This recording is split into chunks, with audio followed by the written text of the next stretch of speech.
There's a big move to use ChatGPT. This has been this big new software that's been developed in recent years, and it's got a little bit of criticism because it generates information that sometimes is false, and we need to be extremely careful about that.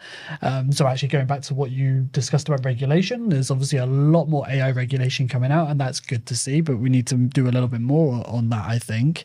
But these tools are there to help us. We need to learn how to use them properly and train people how to use things like ChatGPT in a good way. It can make code for you. And that's great. It means you don't have to write lumps of code all over again.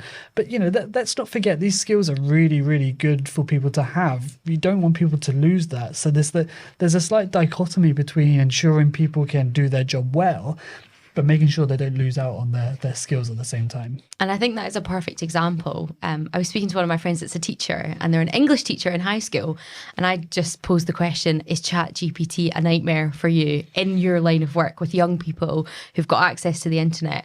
And she was saying that one of the tasks she's now giving her students is, she says, go away and ask ChatGPT, or I feel I should say, or any of the kind of AI platforms, but go away and ask it to write you an essay on, this novel or this poem. And then she gets them to bring them in, and the activity is they go through them. And they go through them and they mark them and they pick out and analyse what it's written. And I guess it's that critical thinking of them going, oh, actually, that's totally got that bit wrong. That's not even a line in the novel. That's just made up, or that's not actually what that means. And through that process, she's getting them to understand that actually things like ChatGPT are going to be in our lives forever. And we need to learn to work with them rather than totally trust that it's completely right, but also realise that it can have great benefits. It can kickstart ideas. And actually, I think that's helpful.